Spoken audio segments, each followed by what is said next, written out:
दादा रामधार यादव जी झोसी नरेश गाया करते थे। गाये और गा के चले गए।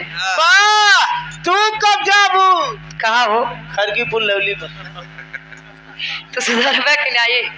ए भाई हम सोचे कत अलग टिकट कटावा था। अबे तो देश दुनिया देखत नहीं देखा दे महाराज कहे।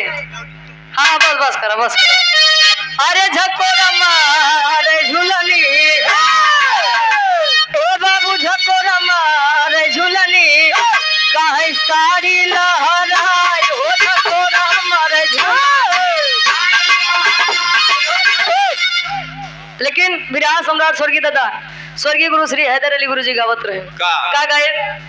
अरे घुसुरी का बबर था गा सार वर्धा